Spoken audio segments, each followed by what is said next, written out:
So, I popped into High House Insurance to see if they could quote for my house insurance rather than using the internet. High House got a great deal. So to celebrate, I bought a posh hairdo.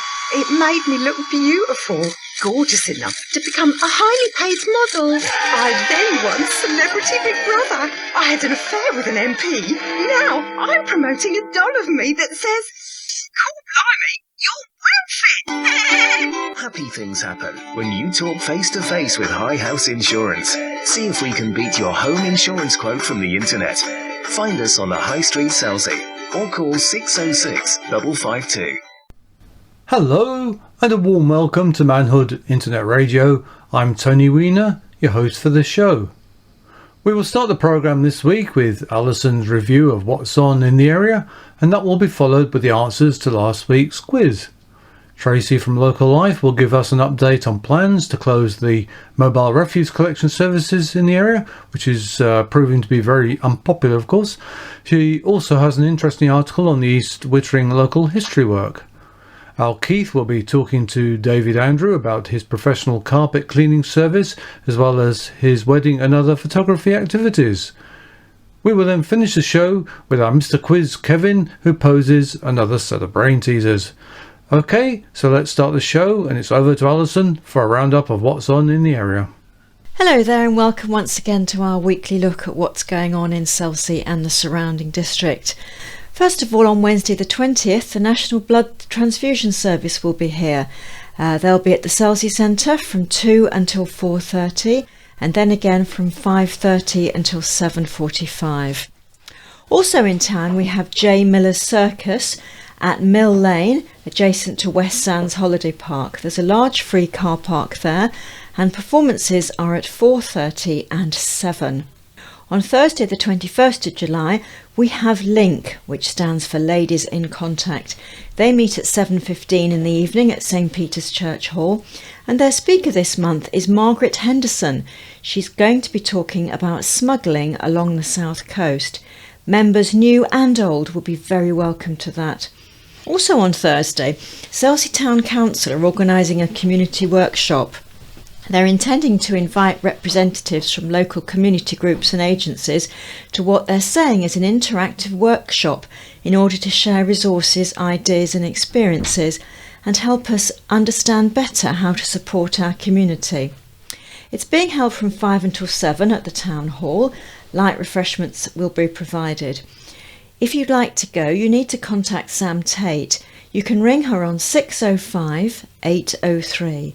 That's 605 803, or you can email her sam.tate@selseytowncouncil.gov.uk. Again, it's J. Miller's Circus. This is the last evening at Mill Lane. Performance there starts at 2 in the afternoon. Now on Friday the 22nd, the U3A will be having their monthly meeting, and they're having a wine making and tasting session with Simon Woodhead from the Stopham Vineyard. That's on Friday. Saturday the 23rd, it's the Cat and Kitten Rehoming Day to be held at the Cat and Rabbit Rescue Centre in Siddlesham down Calder Lane. That's from 12 until 2. In town, it's the Selsey Lifeboats Fun Family Beach Fishing Competition. All proceeds from this will be going to the Selsey Lifeboats. You can register for the competition from 10:30 onwards at the East Beach car park. The actual fun starts at 12 and will finish at 4. There's an entrance fee of £10 per person, and trophies and prizes will be awarded, including a junior section. If you're interested in speaking to someone further about this, contact Shep on 07977 012 797 or Clive on 07831 544 530. There are also full details on the website www.selseylifeboats.co.uk. And then finally next week, Sunday the 24th of July, there's a respite tea to be held at the Selsey Methodist Church from 3 o'clock until 4:30 p.m. This is a free event, and it's tea and a chat for those who otherwise would spend the weekend alone. Moving across the peninsula now, we'll have a look at what's happening in the Witterings and that area. On Wednesday the 20th of July, there's table tennis. It's a drop-in and play for adults only. That's held at Bracklesham Barn from 10 o'clock until 12 noon.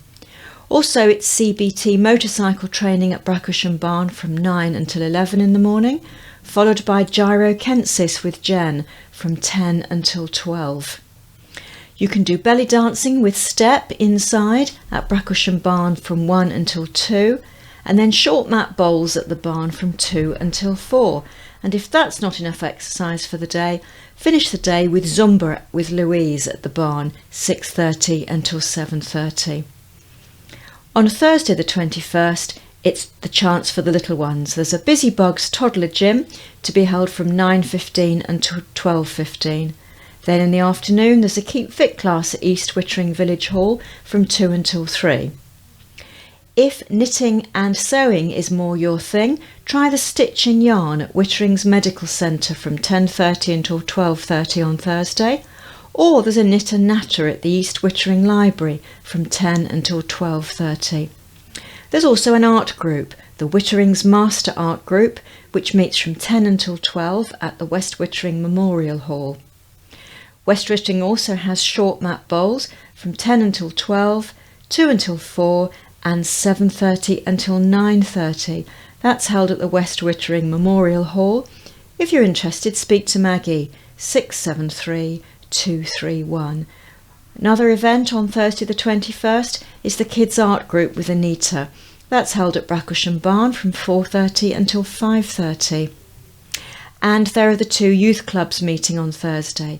The juniors from 8 until 12 meet from 5 till 6:30, and then the seniors for 12 to 17-year-olds meet from 6:30 till 8:30. Both of those are held at the youth centre. The next day, Friday, there's short mat bowls at Bracklesham Barn from 2 until 4. And the Wittering's Quilters Quilting Bee will meet at St Peter's Church Hall from 10:30 until 4:30, so that's a very long session. You can contact Judith Rogers about that on 511431. So that's about it for next week at both venues. We look forward to meeting you there. See you next week. Bye. Thank you, Alison. Now let's find out the answers to last week's brain teaser. And here we have the answers to last week's Kevin's Connections quiz. And Kevin asked, in the 1970s, which beer was said to work wonders? And that was, of course, Double Diamond. What anniversary do you celebrate if you've been married 40 years? And that's Ruby. Which song about a singer was a hit for Elkie Brooks in 1977? And that was Pearl. Which sci-fi series on TV starred David McCallum and Joanna Lumley? And that finished in 1982. That was Sapphire and Steel. And what chemical element has the symbol AU? And that is, of course, gold. And the connection is, they're all precious stones and metals. Well done, Kevin. I found that a bit easier. We will now go over to Keith, who's talking to Tracy about the mobile refuse collection and some history. Now, as we all know, there's been some talk about the plans to do away with the mobile tip, or the mobile waste collection service, as it's better known, in Selsey and indeed in the Witterings, in East Wittering. Now, I believe in Selsey, the plan's been put forward to supply the mobile waste collection service every second week. So instead of every week like we get at the moment, it'll be every 2 weeks. And we'd be interested to hear your thoughts on that. And I know over in East Wittering, they're on about doing away with it, I believe, totally. I've got with me now Tracy from Local Life, and she's going to be telling us how the feeling's running over here. Trace. We've had some members of the public contact us to see if we can help raise awareness of the fact that their plans are to close the local facility. It is very, very well used down here. A lot of certainly the older generation don't like crossing the A27 to go to the main tip, and so they're used to the idea that they can take it down locally, and they're helped by the people that work there. They're amazing. So we just really want to raise awareness about a petition that you can sign online to help with the put our case forward to be able to keep the local tip. So if you could go online and send an email to waste.servicecontracts@westsussex.gov.uk, that will help with raising awareness and the possibility of us maybe having the conclusion that Selsey have it once a fortnight rather than once a week, but we want to try and fight really to keep that going. If you don't know how to send an email or you need some help with it, then contact us at the local Life office and we can help you with that, show you what to do, or even help you write the letter and tell you where to post it. So get in contact with us at the local Life office. Well, there you go. If you need any help doing that, you can contact Tracy at Local Life, and they'll be more than happy to assist you. I mean, it seems to me that it's such a widely used service. I certainly know in Selsey it is, and of course a lot of people walk there with their rubbish in wheelbarrows and on their bikes and stuff like that. They get it down there without putting it in the car, which of course they couldn't do if they had to go to West Hampton with it. And of course West Hampton is not just up the road, is it? It's from here 10 miles probably to 11 miles. And we all know what it's like trying to get out onto the A27 for a start. Absolutely. And then once you're on it, you're stuck on it for ages. So it's a very important local service, and we want to do everything we can to try and keep it. Exactly. I see it as an essential service because it is so widely used. And so much rubbish, it's certainly in Selsey, I can't say for East Wittering, but I don't live far from it in Selsey, and I know how busy it gets and how widely used it is, that to do away with it just wouldn't make sense. And we have a huge fly tipping problem here anyway, so if they were to do away with it, that would just become horrendous. And the council, of course, would end up paying to clear it up. So poor Drew, our community warden, is always filling his van up with fly tipping. And it just seems such a shame, so short-sighted. So please everybody, get behind the campaign, write your letters, call us if you need any help, and we'll see what we can do to try and keep it. Okay, well, thanks for that, Tracy. Thank you very much. And I hope we get a big response to that. Now, you're also going to tell us about an event that's coming up. Yes, I've got another hat on as well today. The East Wittering Local History Group. Two things. Firstly, they're looking for new members. So if you have memories of the villages of East Wittering, West Wittering, Bracklesham, Ernley, Birdham or Itchenor, memories that maybe your parents have passed down to you, if you've got any old photographs, any old information about the village, they meet on the third Wednesday of every month from 2 till 4. Lovely group, usually have fresh made cakes and a cup of tea and a little chat about how things used to be. Not looking back in a negative way at all, just they've got this information and they want to share it. I mean, one of the members writes us an article about the history of the village every month, and I know it goes down very well because there are a lot of new people here now. They don't realise how it used to be, and it's quite nice to keep those memories alive. So if you are able to come along to the local history group, can you call Heather, and she's on 01243 670 694, and to help with that, they're holding a exhibition coming up. It's going to be on the 20th of August, 20th and 21st, so a little bit of pre-warning there. You will see posters all around the village and an advert for it in the August Local Life magazine. It's a history of our villages in photographs. So it's old photographs of East Wittering, Ernley, West Wittering, Bracklesham, Birdham and Itchenor. It's going to be held at the health centre here in the Witterings, and it's free entry and it's from 10 till 4. So if you're interested in how the village used to look, interested in talking to some people that have been here all of their lives and remember it that way, then do pop along, because I'm sure they'd really appreciate you going to see them. Well, that's wonderful, Tracy. Thanks for that. And I'm sure you get a lot of people come along to that, because local history, especially in photographs, is fascinating. Brilliant. It's fascinating because you look at a place and you think, oh God, that's my house or whatever. Right. That's how it was 70, 80, 90 years ago. They did an exhibition when we first moved down here, And we were walking around looking at all the photographs, and we would have to say, well, where's that then? Where's that? Because it has changed so much. Exactly. It's incredible, but it is really, really interesting to see how the village has changed and all the different things that have happened. So do get yourself down along to that. It's free. Give yourself a couple of hours to have a look round. It's free, why wouldn't you? Exactly. Thank you very much. Thanks, Tracy. Bye now. Thank you, Tracy and Keith. An unusual mix of items. And here is another one. So it's over to Keith again, who is talking to David Andrew. And with me now, I've got David Andrew. And David is a local carpet cleaner. At least that's what he tells me. But he's also got more strings to his bow than he might just divulge some of those to us a little bit later on. Good morning, David. Good morning. And welcome in. Local carpet cleaner. Now, there's lots of carpet cleaners about. But I believe you're a little bit different. Yeah, I'm a little bit different. I've been living in Bracklesham now for about 20 years. I've been doing carpet cleaning for 25 years. I've got the state-of-the-art carpet cleaner, which is truck mounted, which is based on my van.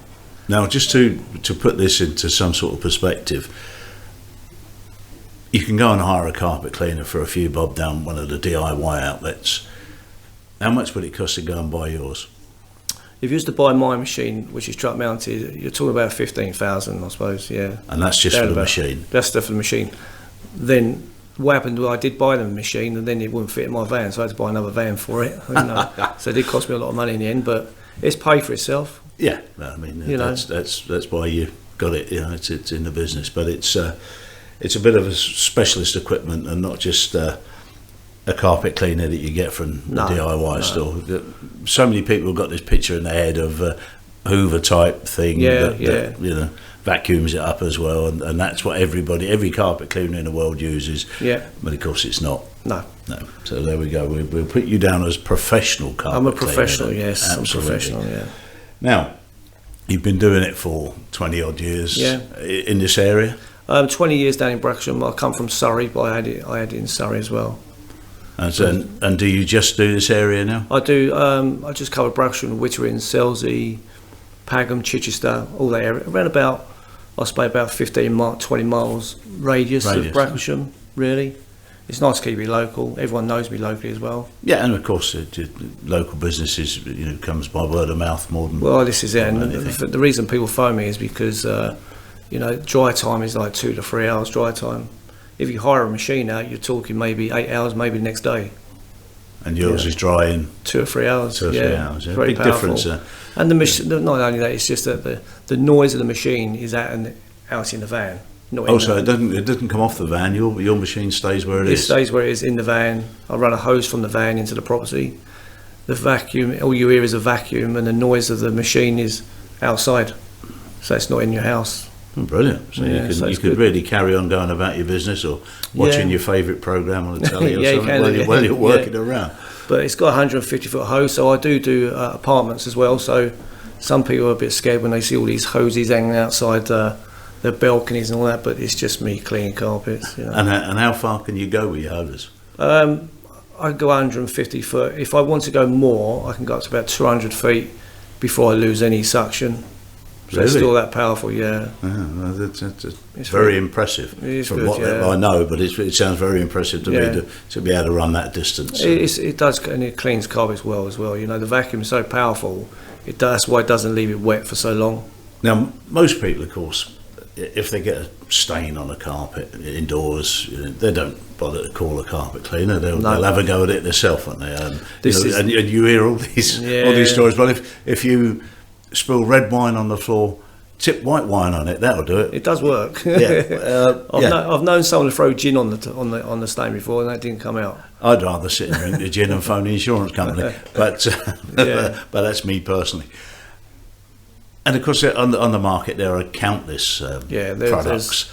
There are loads. I'm not so sure that they're all. No, they don't. The problem is with carpet cleaning, a professional would know all these pH levels, what he should use on certain fibres and the carpets. The products you can buy on the shelf nowadays don't actually advertise what the pH levels are. So some carpets might only need acidics, some might need alkalines. I don't want to get into this too much, but Don't give away too many trade secrets.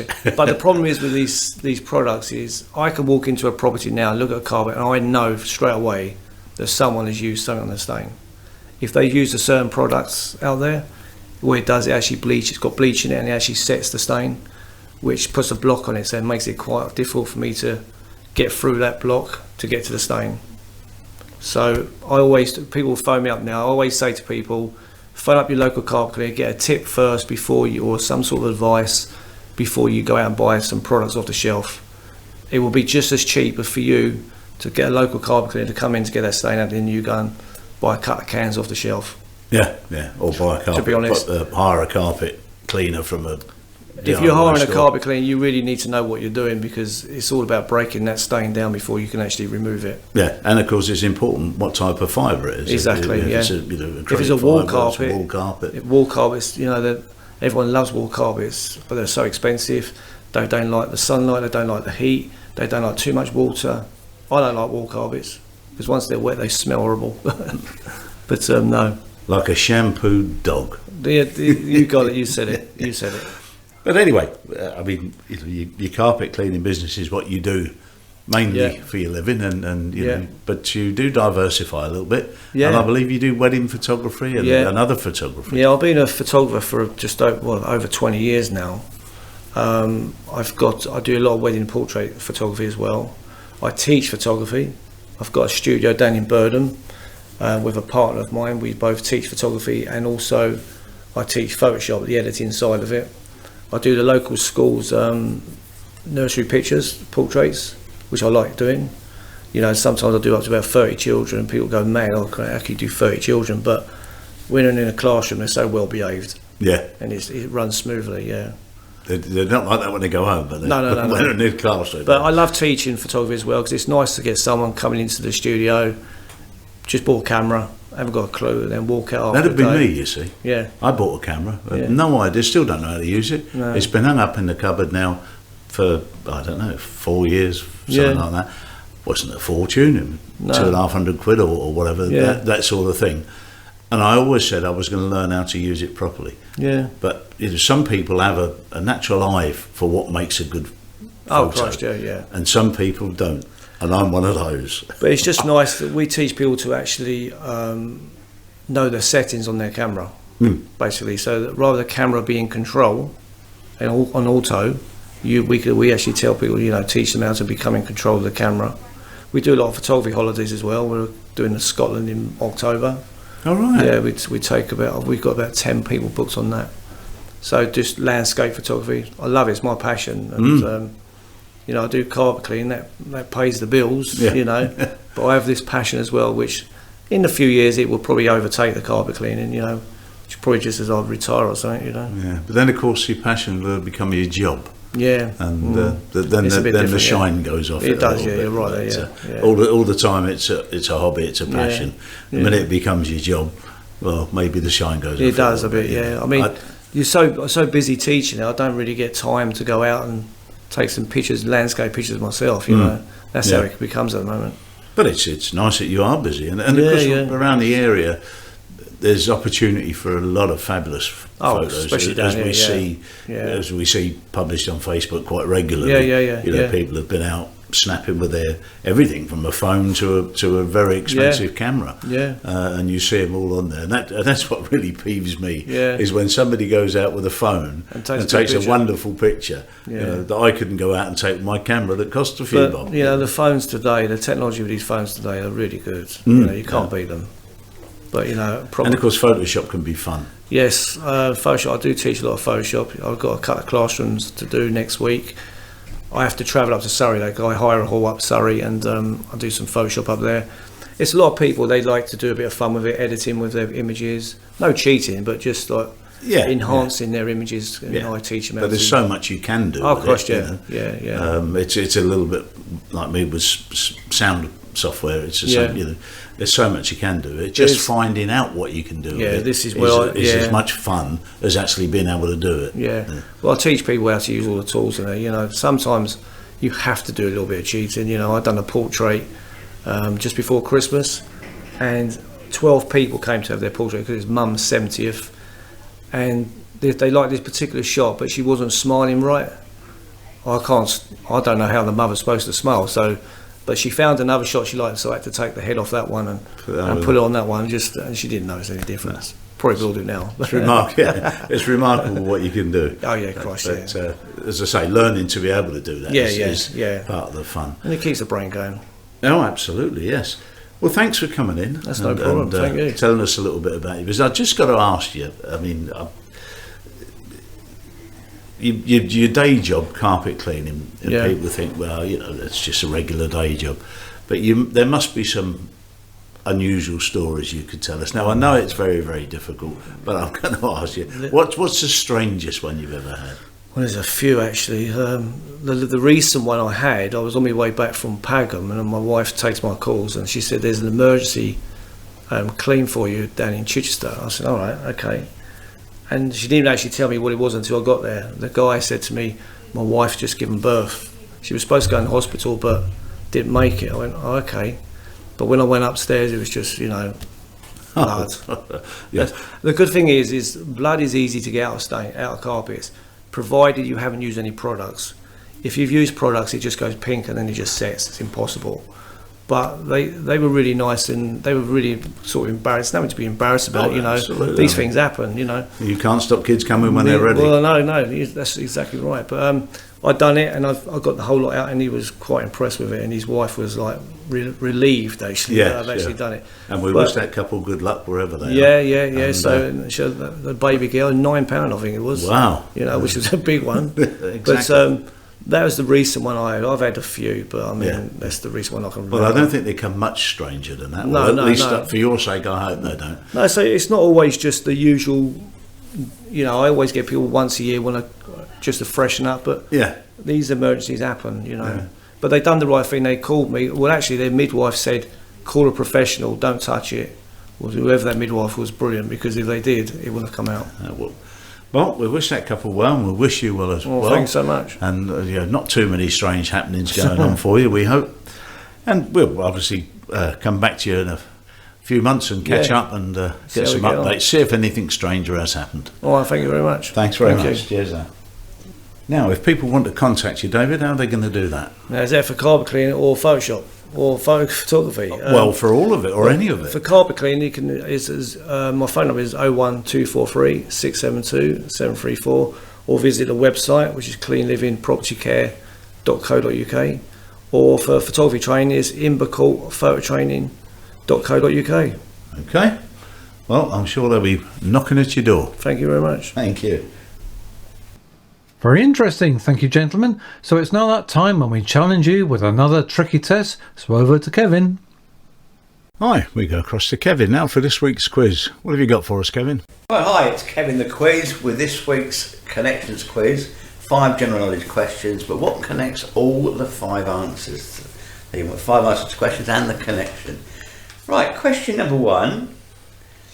This famous comedy actor was the voice of the genie in the animated movie Aladdin. Who was he? Question number 1. Question number 2. What is the nickname of the great bell in the clock tower of the Palace of Westminster? It's not a trick question. Question number 3. What would you do with a lambeg? Lambeg. What would you do? What could you do to it? Lambeg. Question number 4, boxing question. What was the famous boxing match between Joe Frazier and Muhammad Ali in 1975? What is it billed as? He had a nickname. What was the fight called? And question number 5, a tennis question. American tennis star, born in 1943, she won 12 Grand Slam singles, 16 Grand Slam doubles, and 11 Grand Slam mixed doubles titles. So who is this famous tennis player? So there you go, 5 questions, and what is the connection between all the answers? It's not an easy connection, you have to work for that one. Well, you're not wrong there, Kevin. We're certainly going to have to work for that one. It's not one of the easier ones. We look forward to finding the answers out next week. good luck with the quiz. And now we have reached the end of this week's show, so it's thanks to all our contributors, including Local Life magazine, our sound editor John Mallett, our presenters Alison and Keith, not forgetting of course our producer John Fletcher. So it's goodbye from me, Tony Weiner. Until next time, bye.